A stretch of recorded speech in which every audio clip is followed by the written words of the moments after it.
Mic'd up with Jake and Fulton on a Victory Wednesday. That is right. The Kansas City Royals get the win, taking down those mighty Diamondbacks out there in the tin can they call Chase Field.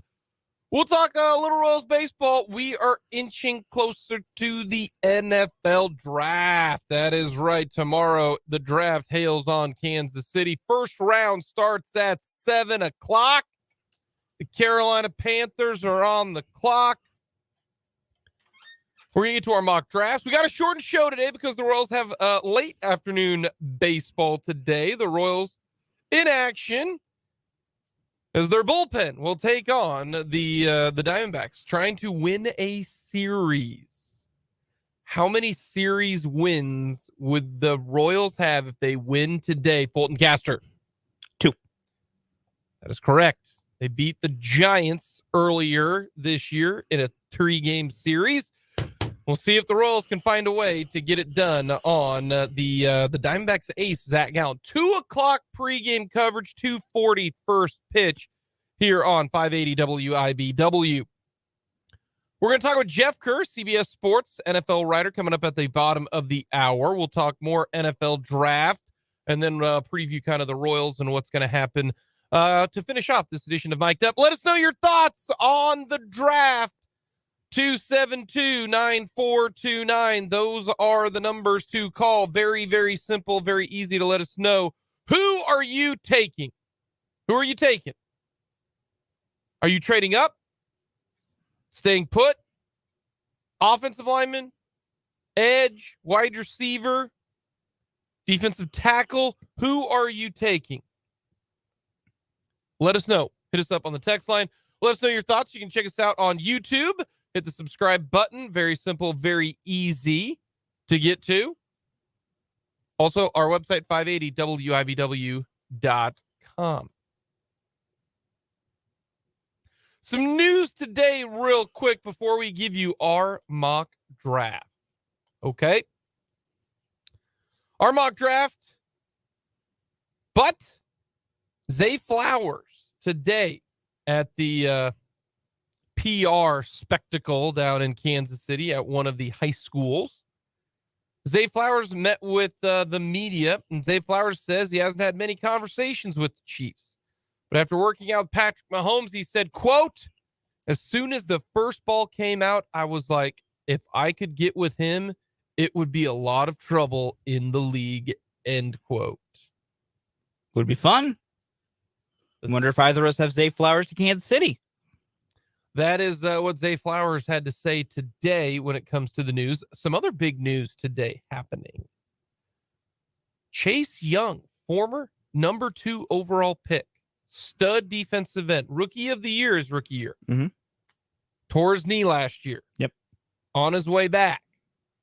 The Commanders are not picking up his 5th-year option. Interesting. They say nope.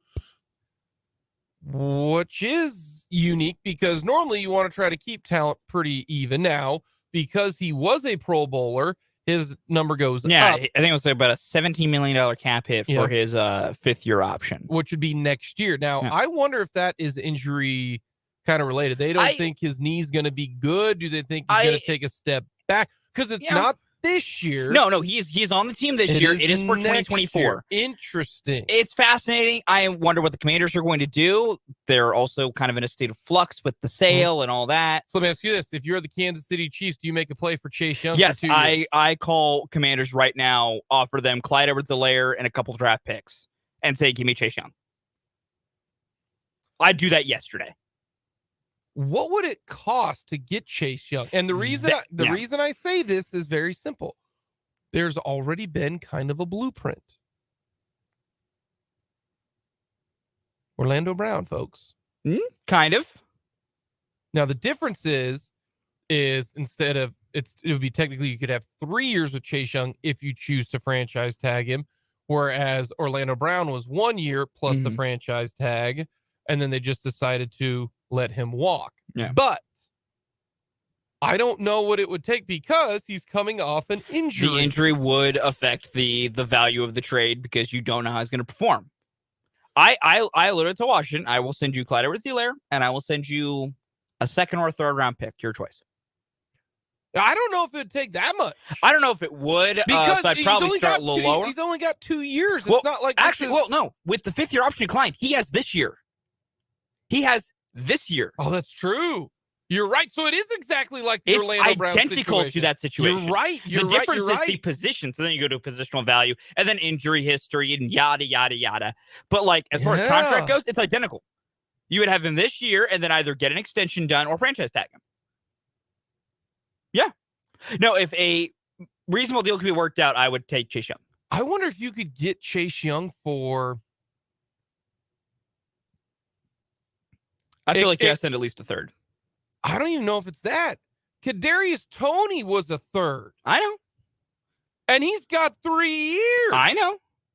Chase Young has proven production.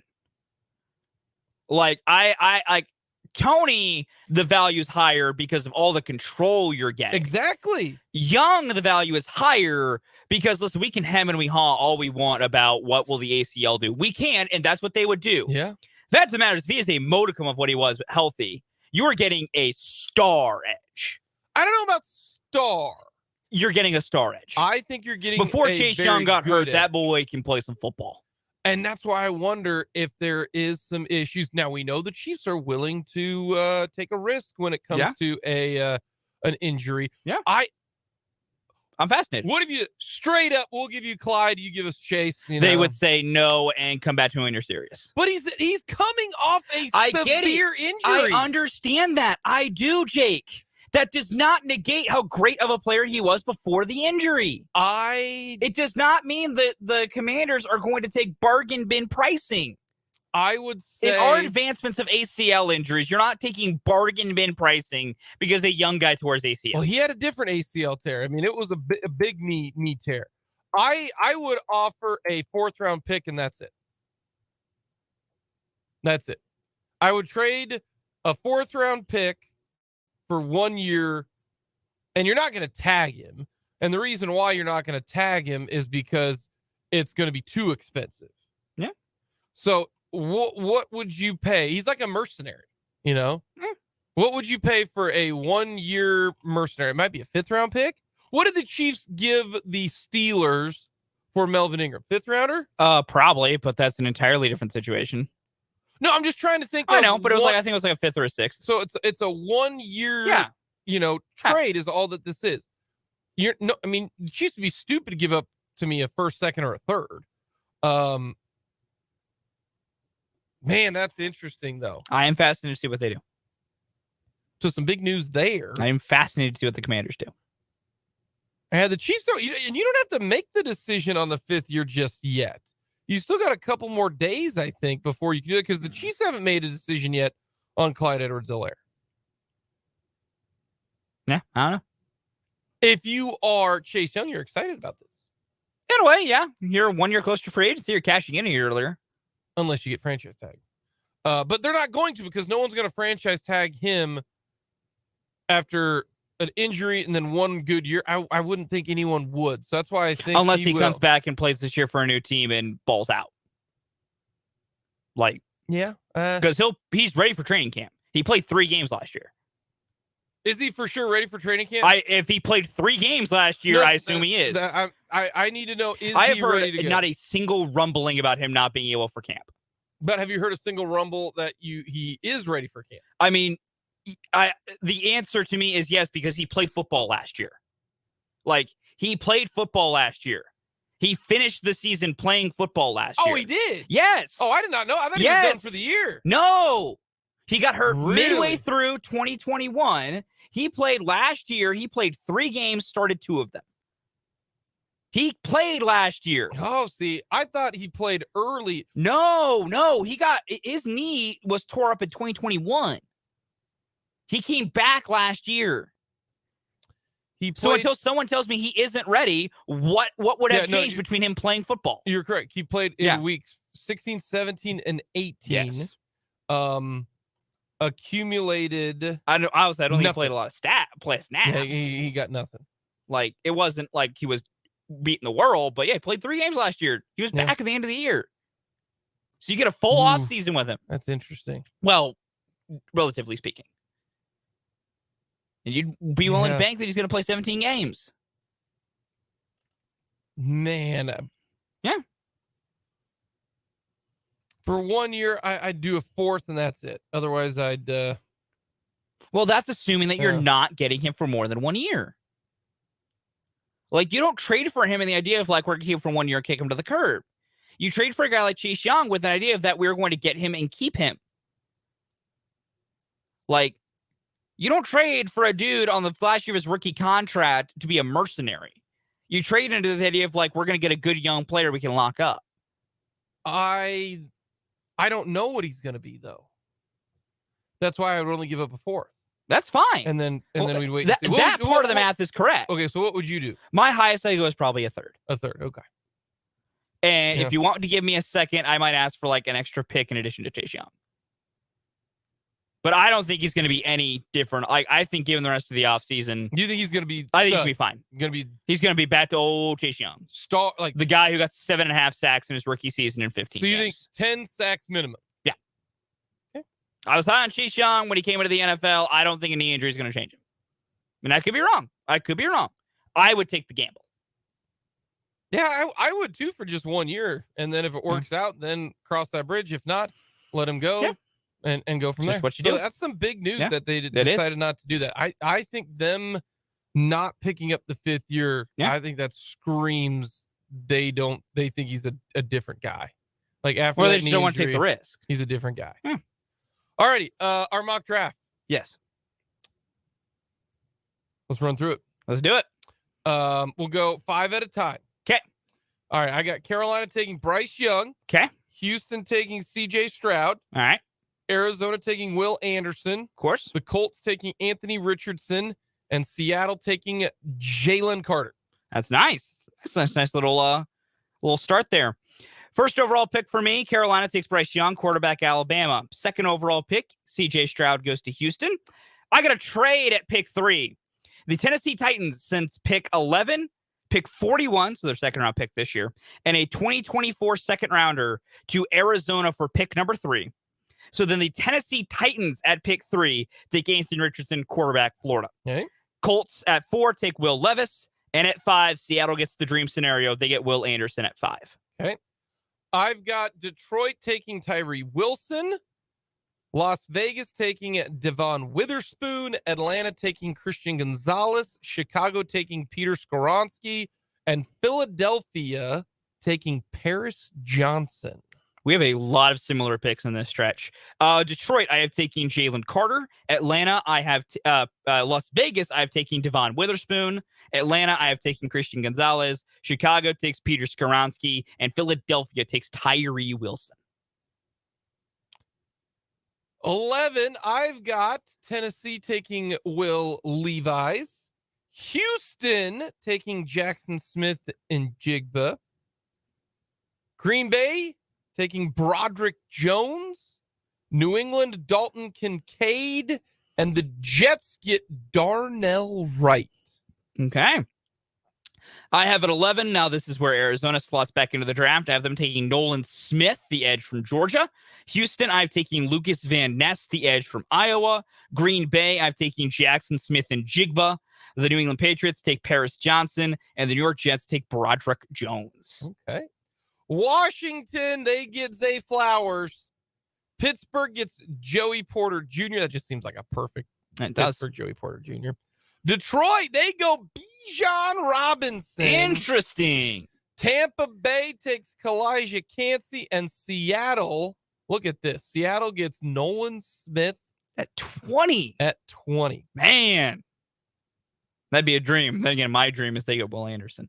Washington takes Joey Porter Jr., cornerback out of Penn State. Pittsburgh takes Darnell Wright out of Tennessee. Detroit goes Michael Mayer, tight end, Notre Dame. Tampa Bay goes Miles Murphy, the edge from Clemson. And Seattle gets Jordan Addison, wide receiver, USC. Number 21, the Chargers take Michael Mayer. Baltimore, the Ravens take Quentin Johnston. Minnesota gets Deontay Banks. Jacksonville gets cornerback Emmanuel Forbes. And the Giants, they need wide receiver help. They're going to take Jordan Addison at pick 25 wide receiver. Los Angeles Chargers at pick 21 take Dalton Kincaid, tight end out of Utah. Baltimore, pick 22, takes Quentin Johnston, wide receiver, TCU. Minnesota takes Deontay Banks, corner, Maryland. Jacksonville takes Brian Branch, safety, Alabama. And the New York Giants take Osiris Torrance, interior offensive lineman, Florida. Okay. They need offensive line help on the inside.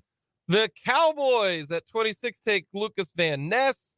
Buffalo takes, oh shoot, I got a mix up here. Oh no. Wait a minute. Jake, what'd you do? Wait a minute. Hold on. Yeah, I got Buffalo. Oh, I got a mistake here because I got Bijan gone. Jake. I gotta change my Jake. I thought I didn't have him yet. So I gotta take a, you know what? Hey, we will we'll go Cincinnati takes Adeborough.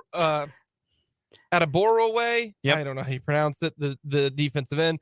New Orleans takes Will McDonald. Philly takes Brian Brisset, and then the Chiefs, they get Miles Murphy, baby. He falls all the way to 31. Yes. Buffalo will take Branch. Sure. That works. What's his last name? Or first name? Brian Branch, safety, Alabama. So for me, to wrap this up, 26, Dallas takes Bijan Robinson, running back out of Texas. Buffalo takes Zay Flowers, wide receiver, Boston College. Cincinnati takes Emmanuel Forbes, cornerback, Mississippi State. New Orleans takes Brian Breezy, defensive lineman, Clemson. Philadelphia takes Jahmyr Gibbs, running back out of Alabama. And the Kansas City Chiefs at pick 31 take Anton Harrison, offensive tackle, Oklahoma. So I got Miles Murphy falling. This is more of a kind of a hope than anything. Yeah, because I have Miles Murphy off the board at 19. Yep, you do. So I got Miles Murphy at pick 31. That probably isn't going to happen, but none of these seem to happen. We're never right making these. No. So that is what we got for our mock draft for now. It can change, but this is what we've got as of right now. Final mock drafts have to be in by noon tomorrow. Sound good? Sound good. I'm not going to change mine. Unless some random news breaks and a guy tears his ACL walking to a stage. Or there's a trade that ends up happening. Yeah, that can always happen. That we don't know. Now, most of those trades are going to happen on draft day. There'll be a lot of trades that will go down. Me projecting only one trade means I'm about 8 trades too few. So let's do this. All right. I think they're going to take an edge. Yeah. You think I have offensive lineman right now. So you got O-line. I'm going to go edge. You're going to go O-lineman. We'll see if they stay true to that. Because I think it's one of... So we both don't think they take wide receiver. I think wide receivers are going to be gone by that time. I think there's going to be enough of a run early, and I think the Chiefs are going to recognize, but we are all recognizing that there's a lot of depth in the middle part of this wide receiver class. They'll take one in the second round. Coming up next, we'll have a little You Did What, and then we're going to talk with Jeff Kerr of CBS Sports.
You did what is Deion Sanders. Yeah. Deion Sanders and is just punting people out the door. He will have room for 70 new guys on the Colorado Buffaloes roster. He can bring in 70. 70. 7-0. That's a lot. That's a lot. That's a lot. So what are you doing, man? Like, I get it. Colorado was bad. Yeah, I get real it. bad. You want, your own guys. I'm not against bringing in better talent, but I mean, buddy, you're just bringing in a whole new team. Like, literally. They're going to be so new. Yeah. Come this fall. Yeah. He has fall camp, essentially, to teach a bunch of dudes a new system. Oh, man. I don't get it. Like, I don't have a problem with this. I don't. Yeah. Like, that's what he wants to do. Do it. To me, I don't think it's going to work. To me, the players that are in the transfer portal now, you should have done it after the first semester so you could have gone to another school and went through spring ball. Yeah. Now you have the summer and fall camp to earn your spot. So it's a little bit different, but oh boy. That and the Pac-12 might be looking for referees because a bunch of them bolted to the Big Ten. That's funny. Coming up next, we've got Jeff Kerr of CBS Sports talking NFL.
Royals baseball coming up at 2 o'clock pregame coverage, 2:40 first pitch. Ryan Yarbrough taking on Zach Gallen. Advantage Diamondbacks. We'll see if the Royals can get a series win. Probably not, but hey, they'll give it the good old college try. Everyone loves the list next hour will be sleeper picks. All right. So someone who's not going to be a first round pick that you think, man, this guy's going to be good. Who's going to be Scary Terry McLaurin, third round? Who's going to be that guy? That's what I want to know for our Everyone Loves the List. And to talk all things draft, all things NFL, we bring in CBS Sports NFL writer Jeff Kerr joins us. Jeff, how are you doing on the day before the NFL draft? You know what, Jake? I'm kind of ready for the draft to be over already. I'm excited for the draft itself, but all the smoke screens, all the rumors, you hear what you hear, and you just kind of go from there. But I'm just excited to see these kids get their names called and these teams start filling out their rosters. It's after this, to me, the all-season hierarchy is free agency, schedule release, draft. All right. What team do you think has the biggest to gain with this draft? That if they have a good draft, man, that takes them to another level. Oh, boy. What if the Chiefs get Zay Flowers? Does that take them to another level? Well, they're already at the top level. I mean, I guess they could go maybe a rung above the top level. Maybe they add another, penthouse on where they're at right now. But no, if that's what you think, if they land Zay Flowers, are you looking at that going, everyone else in the NFL should go, oh crap? I mean, they're already really good, and they still have Patrick Mahomes. They still have Travis Kelce, but I think if you had a guy in there, like later in the draft, like say late first round, like Zay Flowers, then, I'm expecting he's going to be there around the 20s or the early 30s. I think that would be an excellent fit for a team like that. It gives them another weapon in the passing game, because I think you're going to miss Juju Smith-Schuster a lot more than people realize. But with that being said, I still think they got a lot of depth at wide receiver. And, you got guys like Justin Watson coming back. I did like the Richie James signing. I like Kansas City's roster right now. And Brett Veach has hit on so many of these picks over the last couple of years, like a Creed Humphrey, George Karlaftis, Trent McDuffie, Trace, guys like that. Say they add Zay Flowers to the mix, you're adding a guy who runs really well in the slot. And Zay Flowers said it himself. You give me a Patrick Mahomes, that's a scary combination. And I fully believe that. When it comes to the top of the draft, Bryce Young's going number 1. What do you think happens after that? Do you think Houston actually doesn't take a quarterback and goes a different, different route? Do they go Will Anderson, Tyree Wilson? What do you think happens at number 2, and then 3 with Arizona and 4 with the Colts? This is where I'm torn on Houston right now, because I wouldn't blame them one bit. They took Will Anderson or Tyree Wilson. They really do need a pass rusher in the worst way, and they do have a defensive-minded head coach in DeMeco Ryans, and maybe they're thinking, okay, we'll set it up for Caleb Williams next year. But I'm assuming the Houston Texans are going to get better. I think it's time to get out of this full rebuild thing from Deshaun Watson. When I do my mock draft, Jake, I do no trade. So I'm straight. This is what this team needs. This is what's available. This is what this team wants. And I mocked CJ Stroud to Houston. I just figured, okay, Carolina's going to get Bryce Young, and Houston's going to sit there, and they're going to have a decision to make where it's CJ Stroud, Anthony Richardson, or Will Levis. And I picked Stroud to him, and they had Jackson Smith and the Jigba at 12 to him, which I think would be excellent for the Texans. It helps revamp their offense. But I can't blame one bit if they go after a Will Anderson or Tyree Wilson or anything like that. They have a tough decision to make. And maybe if Carolina overthinks it and doesn't take Bryce Young, then I think Houston runs that podium to get Bryce Young. Is Anthony Richardson a guy that you would build your franchise? Would you draft Anthony Richardson, let's say, if you're the Colts? Yes, I think if on the Colts I would, just to get him Shane Steichen. I've heard nothing but good things about him. Obviously, I've covered him in Philly, but to me, it's always telling when you got a guy like Justin Herbert, who I've talked to the last couple of off seasons, and they always ask you how Shane Steichen's doing. Shane Steichen hasn't been his offensive coordinator in 3 years. Jalen Hurts loves Shane Steichen.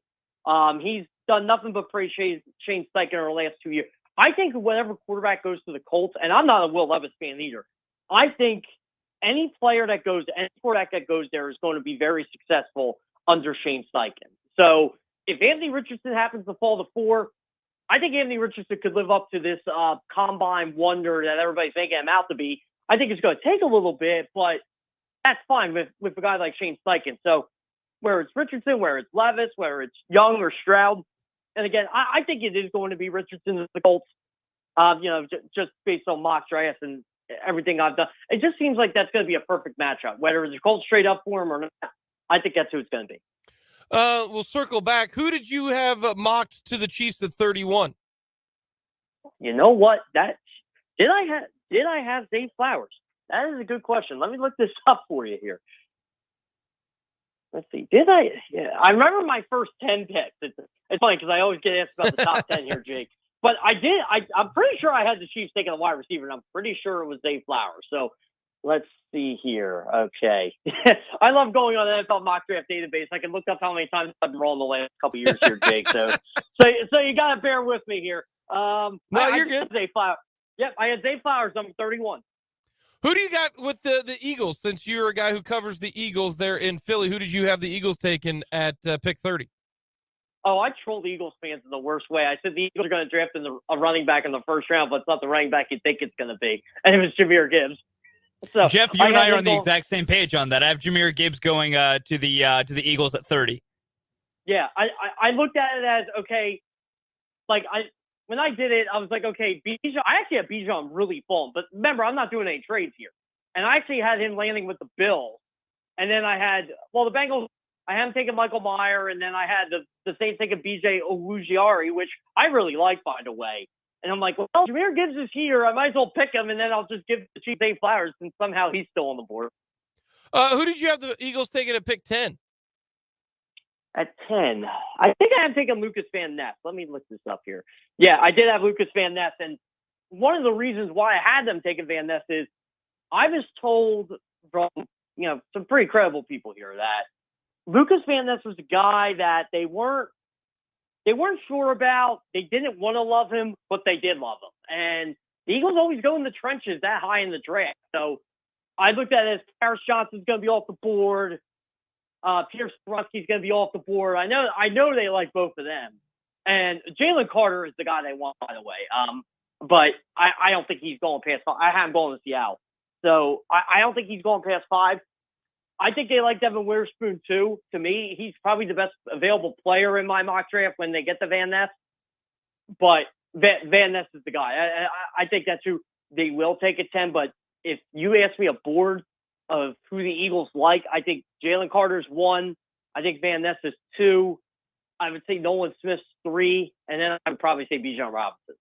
We're talking with Jeff Kerr, CBS Sports NFL writer. The Packers made a trade. They finally did it to Aaron Rodgers in the building there in the Meadowlands in New York. All right. If you had to say who got the better return, is it the Packers or is it the Jets? I do like what Green Bay got. They did have to swap first-round picks, which is fine. That's something you're going to get for Aaron Rodgers. You're probably going to get a first next year. And look, I think the Jets are going to snap that playoff drought. If the goal is for the Jets to snap their playoff drought with Aaron Rodgers, then I think it's going to be a very successful trade for them. However, I'm not ready to deem them a Super Bowl team yet. I still think they're a year away from that.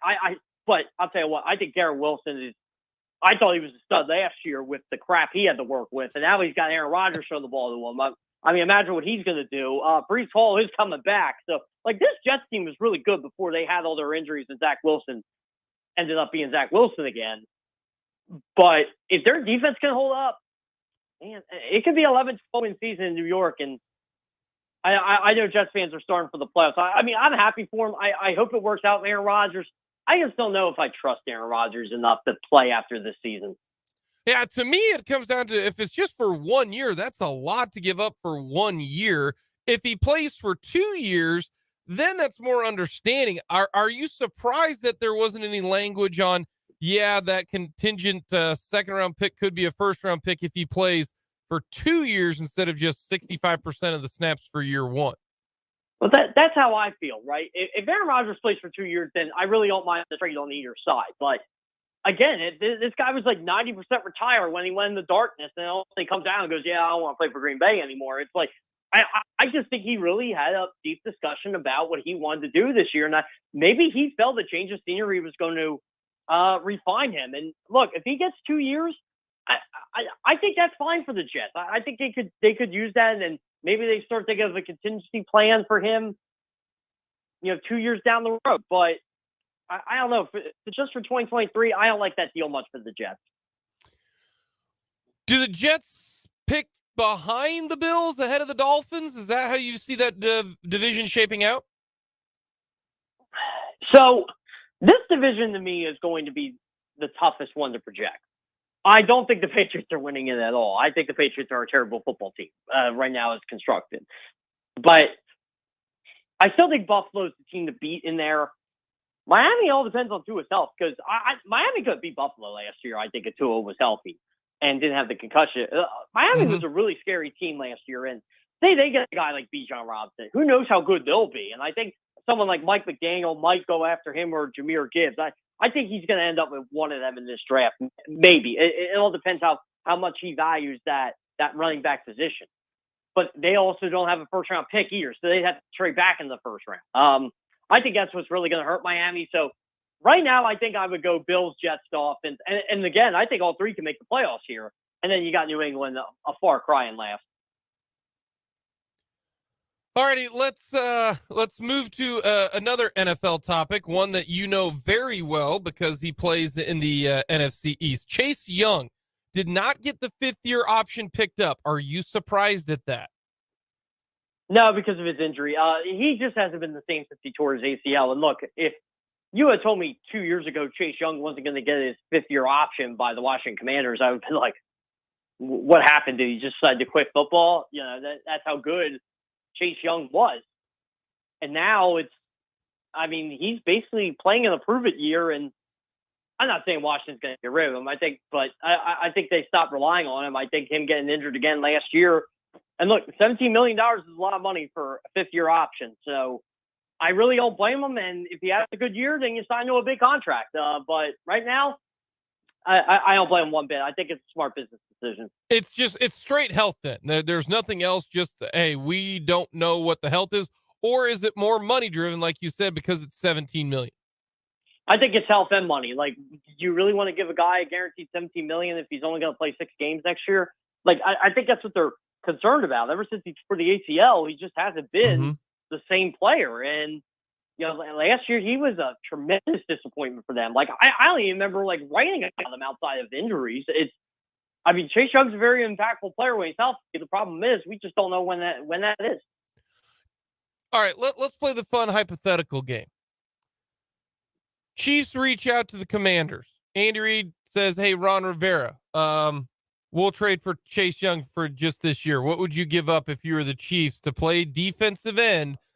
Then you've got Chase Young, Amenahu, Chris Jones, George Karlaftis. What would you give up to get Chase Young?" I would give him a third-round pick for Chase Young. So a third-round pick, basically what could be for just 1 year. Yeah, I think that's more than fair compensation. Okay. And look, I think Washington would take that. And look, they have a chance to revitalize him. And, the Chiefs can make a decision. Hey, we can sign you long-term or we'll just let you go after a year. I think that's worth gamble for a team that can easily get back to the Super Bowl. Yeah, I think that's fascinating. This is the best part of the draft with all that could be.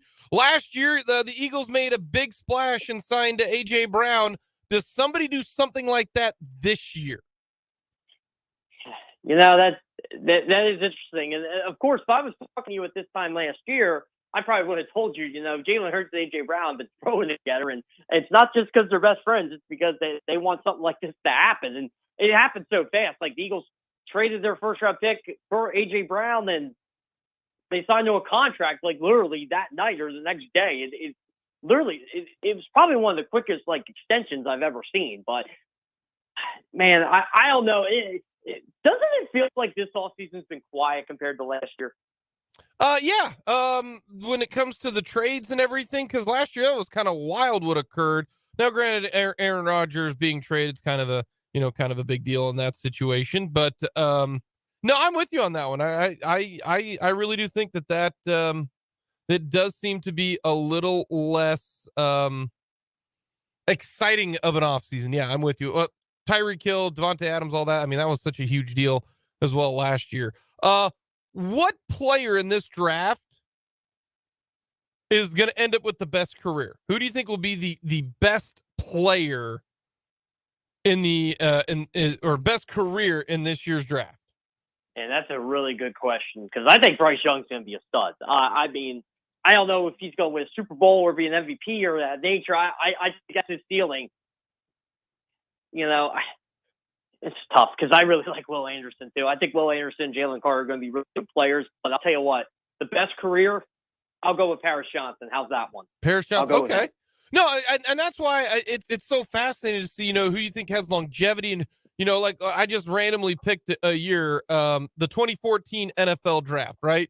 Jadeveon Clowney went number 1. Khalil Mack is in there, but the person with the best career was picked all the way down at number 13. That was Aaron Donald.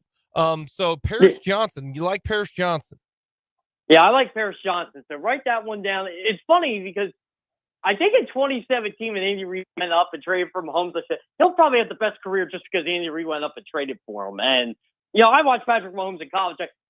I never would have guessed he would have been this good, but I definitely thought he had a really good future just because of that arm. And then after talking to him a couple times, you're like, yeah, okay, this guy might be pretty good. And but it's funny because 2020 I was asked who probably had the best career, and I think I said Herbert out of the 3, which is weird because I liked Herbert, Burrow, and Tua. Like, I actually, 2 weeks for the draft, I said I think Tua could be better than both of them. Then I pivoted.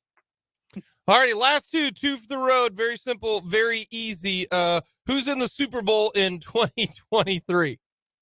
And is it a cop-out to just go Chiefs Eagles again? No, I got no problem with that. I would enjoy that. I would enjoy that. This year's I don't see who's going to beat the Eagles in the NFC. And the AFC, until you actually beat Kansas, there's only one team that seems to know how to beat Kansas City, and that's the Bengals. And, yeah, the Bengals got better, but I don't know. As long as I'm so arrogant with this, as long as Andy Reid and Patrick Mahomes are on the Chiefs, I'm just going to keep picking them. Yeah, I got no problem with that. Hey, pretty much whatever the Chiefs do this upcoming year, it doesn't really matter. You win the Super Bowl, you have no reason to complain or gripe the very next year, in my opinion. So I've got no problem with that. All right, last question I've got for you when it comes to the NFL draft. Will the Chiefs fans boo Roger Goodell? If they trade the pick, yes. And by the way, Brett Veach isn't afraid to do that either. He said that. So. No. I think they're going to trade up. If you had to tell me what they're going to do, I would probably say they're going to trade up, and Veach is going to get another guy that he wants, and say we're not picking 10 times, we'll pick 8 times, and I don't care where we pick as long as we get our guy. That's what I think is probably going to end up happening. Yeah, it is funny about how you said about the Super Bowl thing, Jake. How you kind of get a pass. In Philadelphia, we literally booed the Eagles at halftime the first game after the Super Bowl. The first game on kickoff. Because y'all they were built losing. different. Oh, I know. We're weird here. Like, Eagles fans can't get over the Super Bowl loss. I'm like, guys, you lost to the Chiefs. Like, you didn't lose to an inferior opponent here. You lost to arguably one of the greatest quarterbacks ever already and one of the greatest head coaches ever. And 10-point leads aren't what you think they are, especially against a team like that. But that was my, I'm not a hot take guy, as you make, but that was my, quote unquote, hot take going into that Super Bowl. This will not be the only Super Bowl these two teams meet. They'll face off. They'll face off again at some point. Jeff, we appreciate the time. Enjoy the draft tomorrow, my friend. Yep, sounds good. Hey, you know what? The Eagles did the one thing I want them to do this all season, and that's find Jalen Hurts. Yeah. So whatever they do tomorrow is going to be fun. Whatever the Chiefs do, but that's what I look at in the draft. I don't look at where the quarterbacks are going. I look at, okay, how did the really good teams get better? Yeah, no, that's a great point. Jeff, thank you so much, my friend. Yep, sounds great. Thanks, Jake. Jeff Kerr, CBS Sports, NFL writer. That's a good point. Who cares what the Houston Texans are going to do? Because they're going to suck no matter what. Man, poor Texans. No, said nobody ever.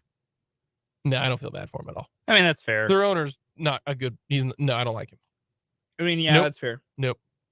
I don't blame you there. Don't feel sorry for him. I still, you and your mock, at least for right now, don't have the team with a new defensive-minded head coach getting a defensive player in the first round. The other 2 picks. Because I think they're gonna. They need to be smarter than that. Interesting.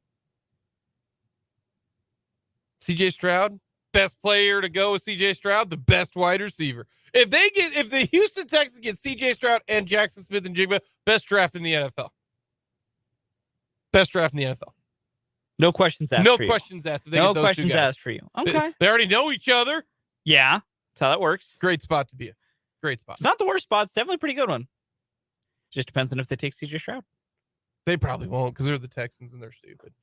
Coming up, we will get to draft compensation for quarterbacks. Sure has changed. We'll get to that next.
Of mic'd up on this Victory Wednesday. We've got Royals baseball coming up. We'll talk a little bit more Royals here in just a little bit. Jake and Fulton with you.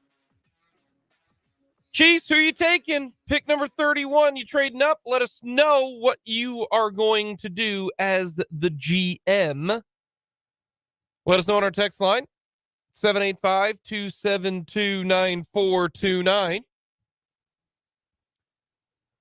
We will get to the underrated drafted players who we think could go in the middle rounds and be really good. Who's the next Jamal Charles? Who's the next Travis Kelce? Who's the next Will Shields? We'll get to that in our Everyone Loves the List topic today. DeAndre Hopkins gets traded tomorrow? Maybe. Does he get traded over the draft? I'm like 50-50. I think he does. I think he does. So you're like 80-20? I think he does. I think he will get traded, and here's the reason why. Deadlines create action. That's why I think he gets traded. That's where A.J. Brown got traded to the Eagles. Deadlines, and this is the deadline. The draft is the deadline. Yeah. That's why the Jets and the Packers figured it out. Yeah.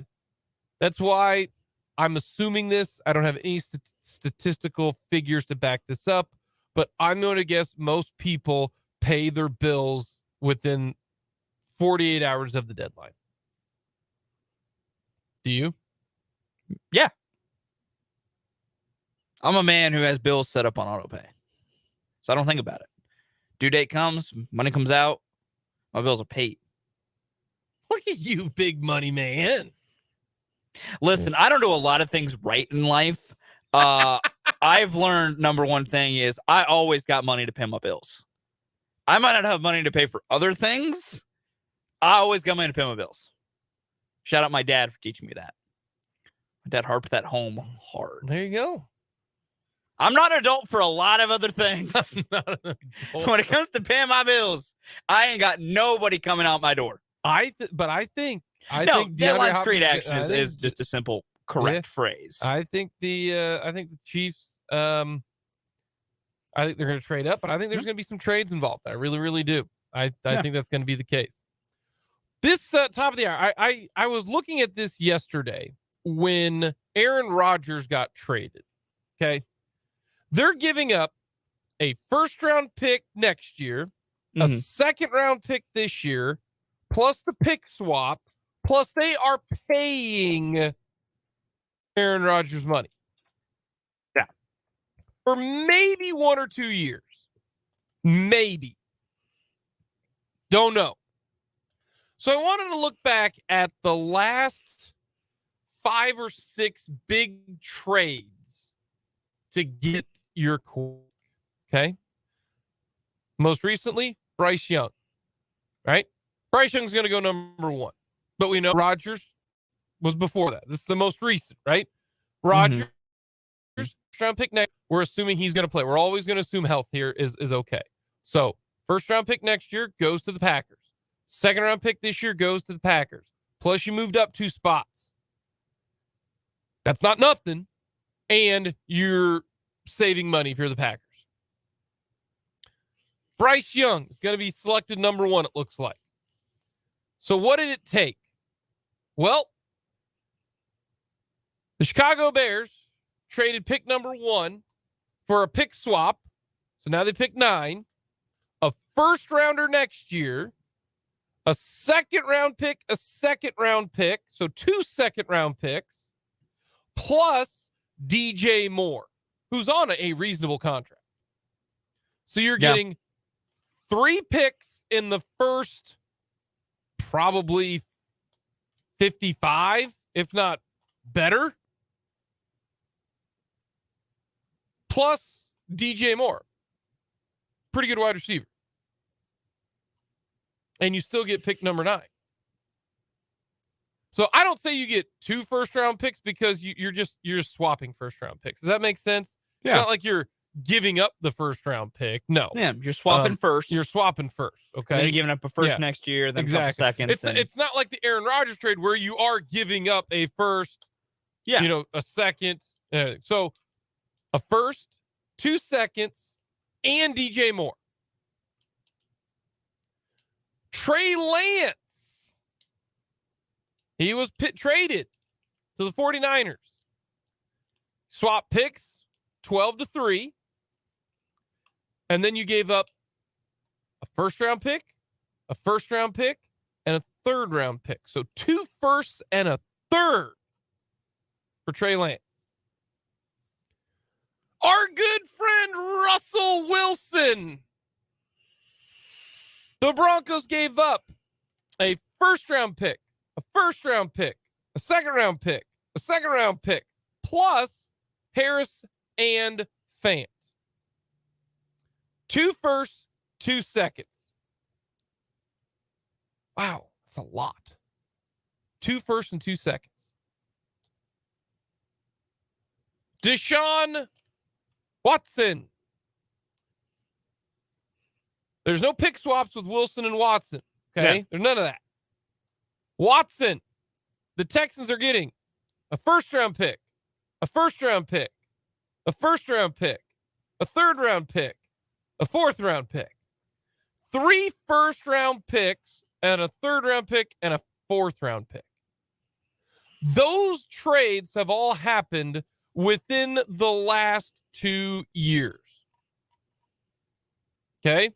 Rodgers, a first and a second, plus moving up 2 spots and a boatload of money for we don't know how long. Bryce Young, a first, a second, and DJ Moore. Trey Lance, a first, a third, and a pick swap. Russell Wilson, a first, a second, plus 2 players. Watson, 3 firsts, a third, and a fourth. Those are the last 2 years. That is what it's taking to get your quarterback. Yeah. 2017, the Kansas City Chiefs traded to move up to number 10. It's not like they went from, 28 to 19. No, they went from 27 to 10. And they gave up a first-round pick and a third-round pick. That is it. That is it. They still got pick 27, or they got pick 10. They gave up pick 27. Yeah, swapped picks. Swapped picks. So the Bills got pick 27, the first rounder in 18, and a third round pick in 2017. That's it. A first and a third. A first and a third. And that first ended up being pick 22. next year, right? Was pick number 22. That's it. Look at the. Sorry, folks. I'm going to use it. Look at the inflation. Yeah. Look at the inflation. Now, they went from 27 to 10. Sometimes going from pick 27 to 10 is not as much to go from 12 to 3. Okay? Because you're closer, 12 to 3, 9 picks, than you are 27 to 10, 17 picks. But to get to the top 3, you got to give up a bunch. Yeah. So this is another fact that the Chiefs also got right and the rest of the league didn't, is that they got their franchise guy at pick 10 and not pick 3. Mm-hmm. And they got their franchise guy before inflation hit. This is like right now, the Chiefs refinanced back in 2019, 2020, before the pandemic. Mm-hmm. You know, when you could refinance your house, you're like, oh, you know what? Interest rates are like 2.8. And the Chiefs were like, yes, let's refinance.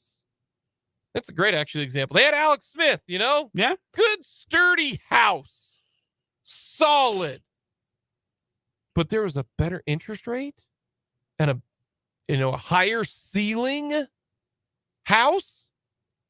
And so they went for it. They said, we will do it. We're going to spend the money to refinance. We're willing to risk this great looking house that's sturdy and doable and you can raise a great family. But we're going to go with a different house, better interest rate. It's got a pool in the backyard, very close to a lake. You know, it's got a finished basement, walkout basement, really nice. And now, you try to buy that house now? Expensive. Very expensive. It is very expensive. Like, that's what's crazy about this. They had to get the Carolina Panthers had to give up a first, a second, and DJ Moore, a proven commodity. Trey Lance cost them 2 first-round picks and a third. They gave up Russell Wilson, a first, a second, and a that doesn't even yet get into the fact that they gave him another contract extension. They gave Deshaun Watson 3 firsts, a third, a fourth, and then gave him a guaranteed contract. They did. How the value and inflation has gone up with your quarterback if you want to get the guy. I do think that the Jets are fine if Rodgers plays 2 years and if he is competitive. A first and a second for 2 years that you can get your fan base excited, that's probably worth it. Yeah, probably. I would say so. You know, like, you got to have the quarterback. They don't. They think that they've got a team, and this is why I have no problem with the Jets doing this. Is if they think if they think Rodgers is the key, make the move. Then make the move. Make the move, because you are a quarterback away. That's all that we've been told. You've got a great nucleus of young talent. Your draft last year was incredible. Great draft for the Jets last year. Incredible, with Garrett Wilson, Sauce, and Breece Hall. Terrific draft. This is the piece, so go for it. Got no issues there. I just thought, looking at that, just how stark of a difference it is from 2017 till now. The price of quarterbacks has gone through the roof. Like, if you want a quarterback, if you want a guy who is going to be a dude and some kind of a stud for you at the quarterback position, the price has gone up. And it's reflected in how much we've realized what the value of a quarterback is. And the fact that it is hard to be a really great team if you don't have the guy under center. Mm-hmm. where we didn't always think that. We thought of different ways to build teams and different ways to win championships. And now we've realized, the most efficient way, essentially, is a franchise quarterback. There are other ways to win, but those other ways are so hard. The stars have to align. You need everything to fall into place the other ways, whereas if you just got the franchise guy, that window's open so much longer for you with the franchise guy. You ready for this? Now, we say you have to have a franchise guy to win. In the AFC right now, you have to. There are too many good quarterbacks that you are not going to run through them. Just look at the Bills last year. The Bills and the Bengals. Okay? The Bills and the Bengals both had to go through each other and then the Chiefs. That's why you want to be opposite the Bills and the Bengals, okay? But now throw in Rodgers, throw in Lamar, that type of thing. But we try to deal with nuance here. You ready for this? This upcoming year, now, unless something crazy happens here, I think the NFC Super Bowl contender could have a kind of a Joe, if you will, because I don't think there are any elite quarterbacks. Well, and you know what I mean? Like the NFC's representative might have the most blasé quarterback we've seen in a while in a Super Bowl, but that's just a case of what the NFC is. Yeah, no, and you gotta hope, which is going to put that, which we'll want to probably talking about when we get down the line. Mm-hmm. That's going to put every question on that NFC team of like, well, there, it was, like when Jimmy Garoppolo was in the Super Bowl with the Niners, it was still a level like, well, can Jimmy do enough? Would be a question. That was before we, Patrick had kind of taken the league by storm, but it was still only in year 2 of taking the league by storm. But there's still those questions to be had. Mm-hmm. And that's, I think, whatever NFC team that makes the Super Bowl this year will face. Because, unless it's Philly, the questions are going to be about. If it's Philly, we won't have those questions because Jalen Hurts is, a guy. Aaron Rodgers, speaking to the media just now, says here, quote, "I'm an old guy, so I want to be part of a team that can win it all. I believe this place where we can get that done," end quote. Rodgers says he plans to be in New York for the duration of the offseason, an indication he'll participate in voluntary workouts and OTAs this spring. Yo! Woo-hoo. That's going to anger some Packer fans because that guy did not do that for the Packers in the recent years. Will believe that he will be there for OTAs when I see it. I'm going with what I see. I know. But I will believe it when I see it. If he does show up to OTAs and voluntary workouts this offseason for the Jets, your actions mean something. Therefore, he didn't think last year that team could get it done. Yeah.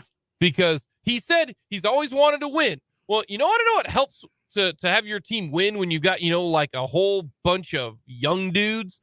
I don't know. Being there, helping them. You're trying to tell me that you think randomly the Chiefs are good because last year when the Chiefs got rid of Tyreek Hill, they brought in all these guys and Patrick Mahomes was working with it. You think that's coincidental? No. He's always said, all I care about is winning championships. Well, the best way to help win a championship is to be with your team when they're trying to learn and grow. He wasn't last year. If he is here,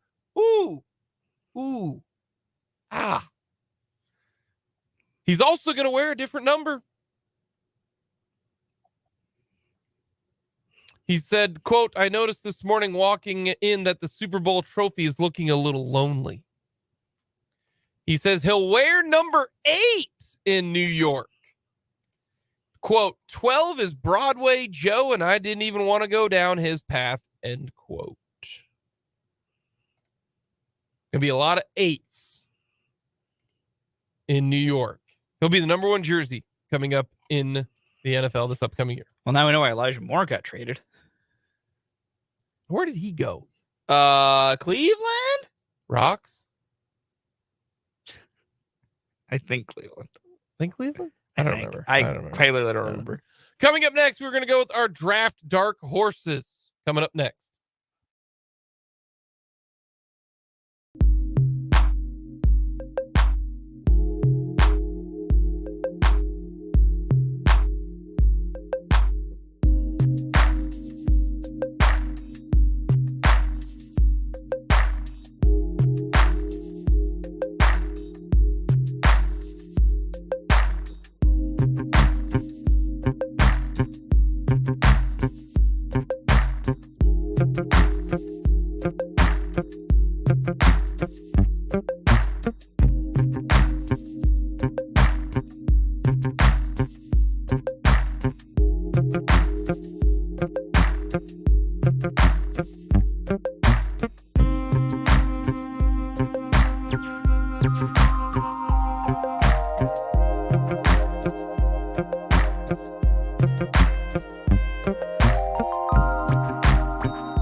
List, very simple, very easy. Draft sleepers.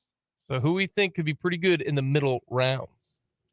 It's very simple for me. Number 4, I got to go with it's my only running back here. And running backs, I think best value is in the later part of the draft or the middle part of the rounds. I'm going Tyjae Spears at a Tulane. All his speed, all of his quickness, I really think whoever gets him at round 3 is going to get a very fine starting running back there for a good value. Alrighty, for me, number 4, I'm going with the fullback H-back, Hunter Lupke. Okay. This dude can catch it, can run it. I think he's going to be a great NFL player.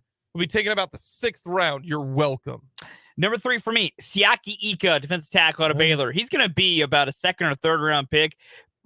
Might end up being the best defensive tackle from this draft. Number 3 for me, Riley Moss, corner from Iowa. I think he's going to be a good player. I like him.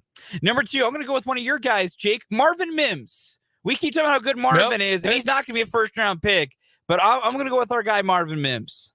Number 2 for me, Drew Sanders, linebacker for Arkansas, okay?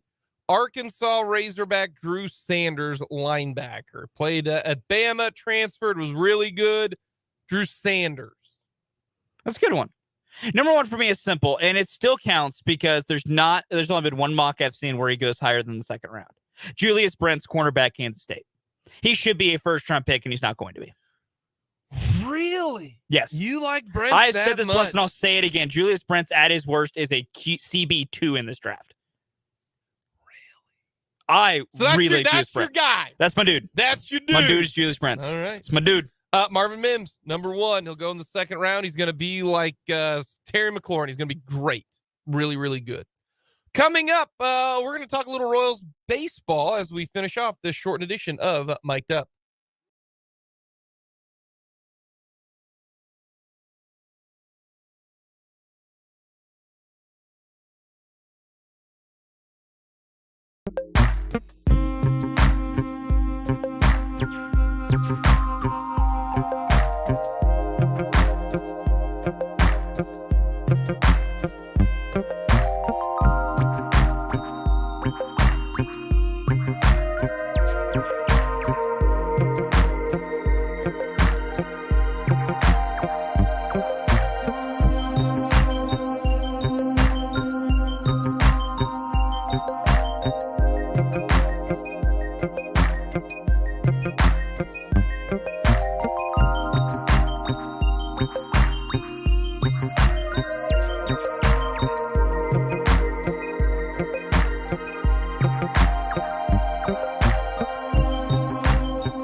We got Royals baseball coming up in 23 minutes.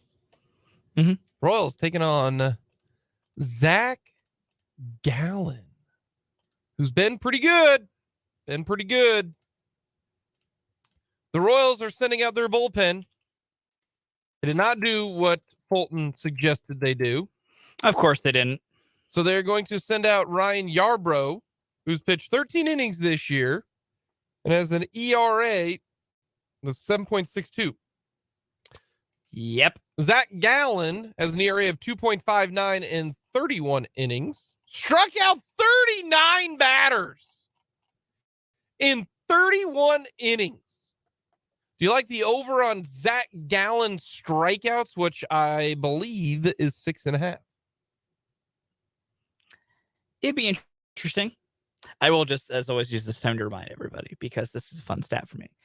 Zach Gallen took on the Royals last year. The start was on May 24th. Coming into that start, Zach Gallen had not allowed more than 2 earned runs in a single start. Okay.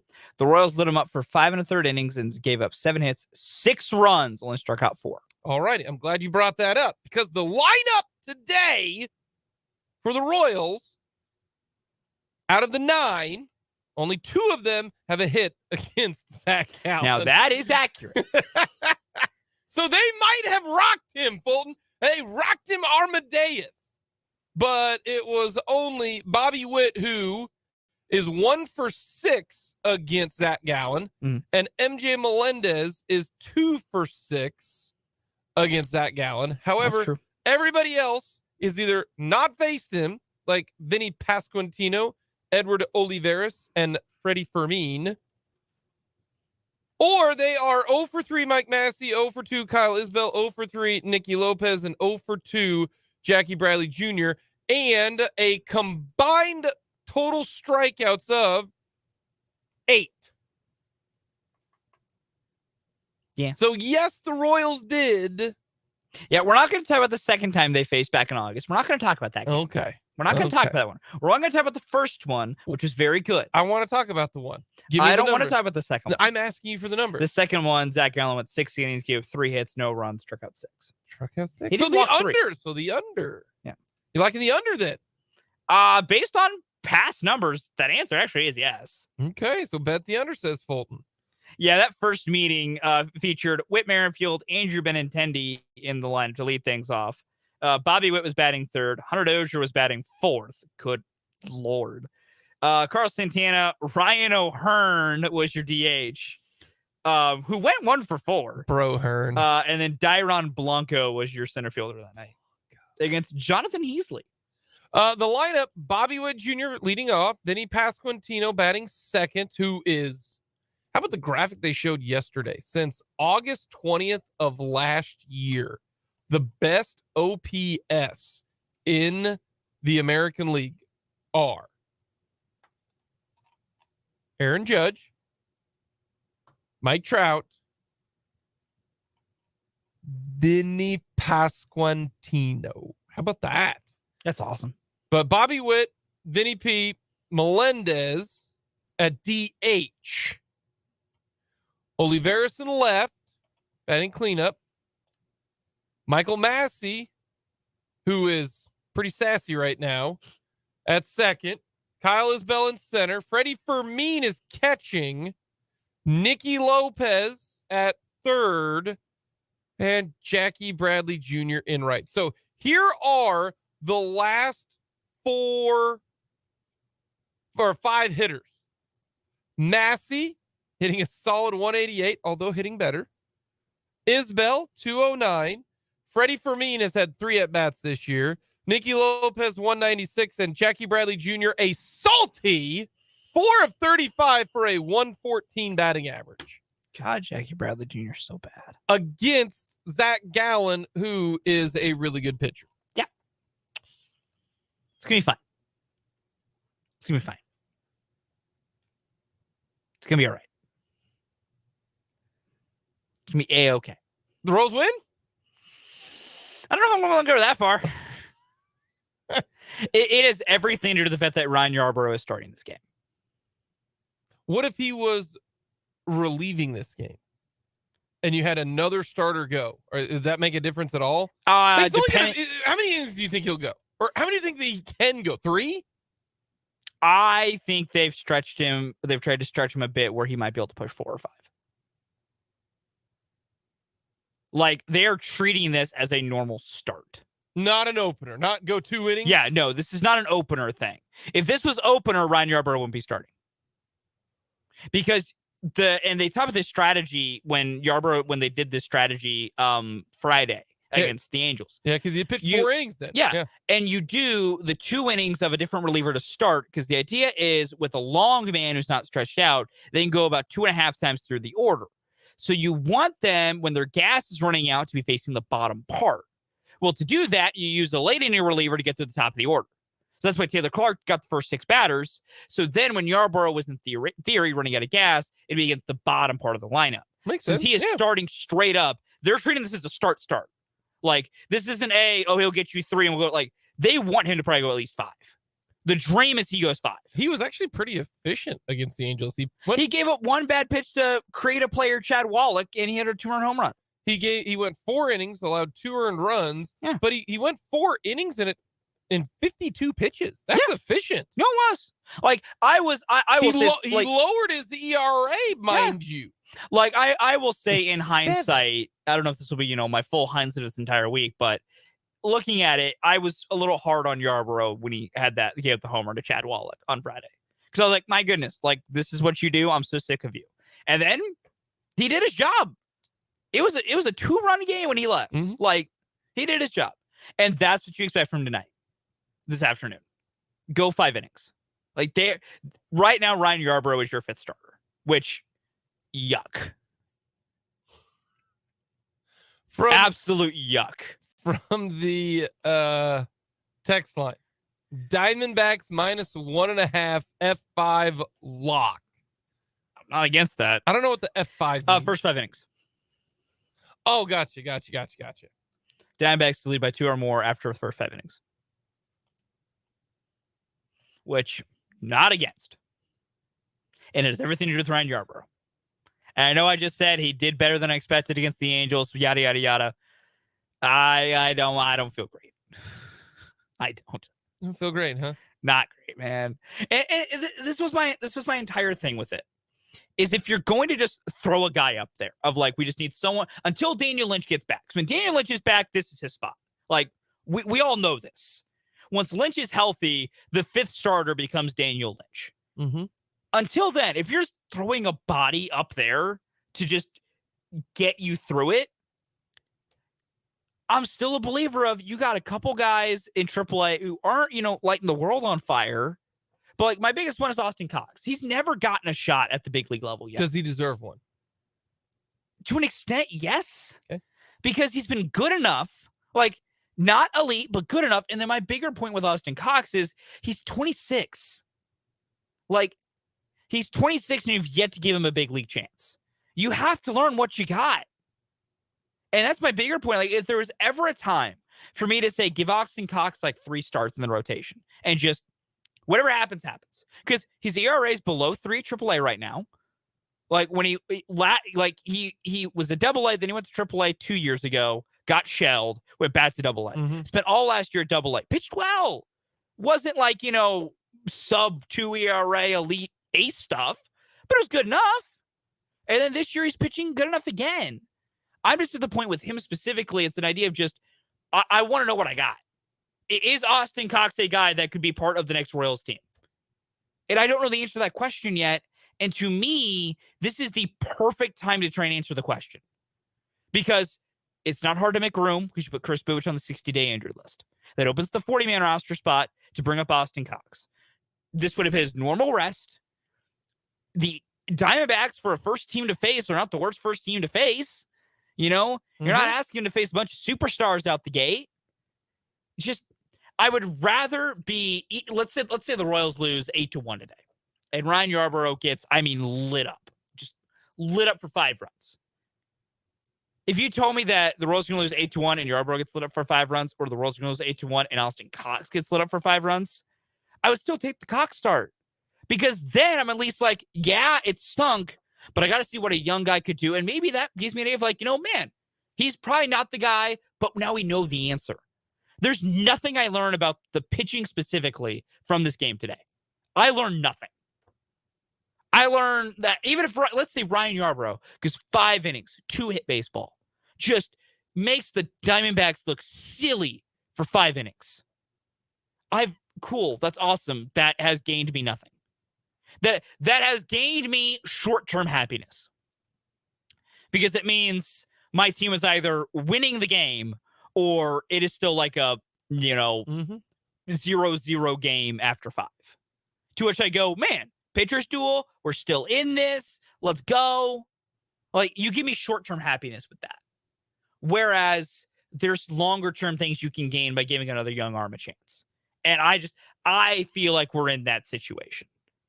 Not that, it's not the idea of like, to keep using Austin Cox here, it's not the idea of like, I think he'll come up and he should be a starter and like he should be a rotation guy for the entire year. That's not at all what I think even. I just give him a chance. Good news is that none of these cats for the Diamondbacks outside of Gurriel, and I'm not going to lie to you, I didn't know Evan Longoria was still playing baseball. Yeah, he's still playing. He's still kicking. He's not good. No, he hasn't been good for years. But good old Evan is still kicking, but he should really think about hanging up the spikes. Gurriel and Longoria are the only ones who have faced Yarbrough. Now, Gurriel actually has some success, but maybe this is it. You do realize, Fulton. Yeah. You do realize this. Yeah. I'm gonna 2 things before we get to a break and we send it to Royals baseball. Yeah. 2 things. 1, if the Royals win this game, yeah, and the Lakers win tonight, yeah, I gave you the option. Okay. I stand, like, hindsight is whatever it is. I stand by at the time my decision. The series hadn't gotten that bad yet. The Royals were not playing well. I stand by my decision. Now, your decision, as good as thought processes and process, it might be backfiring incredibly hard. It could end up being very, very wrong. It happens. Listen, it happens to the best of us. I now want to pose this question to you. How old do you think Evan Longoria is at this point? He's got to be like 34, 35. He's 37. I knew he was played up there. He has played 16 years. There's not a lot of times that even I start feeling like old based on baseball players or athletes in general. Evan Longoria has played for 16 years. He's played for the Rays. Yep. The Diamondbacks. Yep. And he's played for a couple more teams. He's played for one more team. The Giants? Yep. Bingo. You have it. Baseball First 10 years savant. in Tampa. Then he has spent the last prior 5 years with the Giants. This is his first year in Arizona. Baseball savant. Also, little update on Summer of Fulton. What are we doing? Are we doing draft? Or not draft? Draft. Are we doing the draft? I mean, I can do the draft. Are we watching Die Hard, or are we going to Brown v. Board? I'm going to try to fit Brown v. Board in, but we're looking more and more based on schedule. Just might be watching a little bit of Die Hard. Okay. Which either one still works. Okay. That's my only problem with going to things is sometimes just it's hard to fit it into a schedule. Not hard, but it doesn't get fit. Yeah. This is the reason why we're going to try to make you. Okay. But it's nice having a backup plan. I do like having a backup plan. We got good vibes right now. Yeah, the vibes are good. Let's give away Royals tickets. Sure, why not? It's our show. We can do whatever the hell we want. We run this thing. Family 4-pack. 4. 1, 2, 3, 4. 4 tickets to caller number 7. Why 7, Fulton? Bobby Witt Jr. That's his number? Yeah. No. Did you not pick that up ever? No, I don't care about jersey numbers really for baseball. That don't matter. I don't know why 7. I truly don't know. Because if they win today, it is win number 7. Oh, look at that. Caller 7, 272-9429. 785-272-9429. Caller number 7, you are going to the K. Caller 7, trying to get out good vibes, mainly because I want the Royals to win and I want the Lakers to win. Therefore, I end up winning and end up being the good guy that gave Fulton the chance to not mow my yard 4 times. And he did not take it. Caller number 7, 272-9429. Coming up next, we'll wrap things up with the mic drop.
in Topeka with Royals tickets. So we thank Scott for listening, and he's going to be heading to the K. Scott might be going to the second win at the K this year, the next time the Royals play. Potentially. They're still looking for their second win at home. They won one game at home in April. Yeah, and we're not going to fixate on the negatives. We're going to focus on the fact that they won last night. They held on. They did. They held on. Scotty Barlow. Scotty boy with a 5-out save. Yeah. And it was an absolute doozy. Something that the Cardinals couldn't do.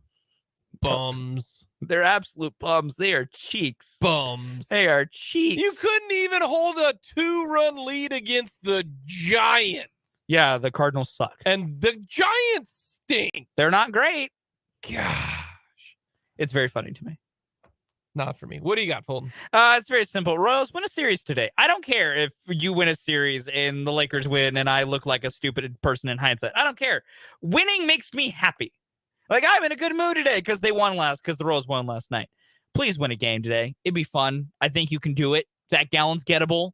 Ryan Yarbrough, just don't be horrendous. You shouldn't let a team that is 6-18 determine whether or not you are happy the next day. Buddy, let me tell you, that ain't gonna change. You shouldn't. Do not let someone change your outlook like a team called the Royals. The Chiefs, yes, because you expect them to win. And they win about 80% of the time. I'm going to go this route. Oh. The Chiefs should make a phone call to the Commanders to see what it would take to get Chase Young. Hey, Chase, 4th round pick, 5th round pick, 4th and a 5th, a 3rd. Just make a phone call. Find out what they could be. Coming up next, we've got Royals baseball. And then a little 580 Sports Talk afterwards right here on your home for Royals baseball. 580 WIBW.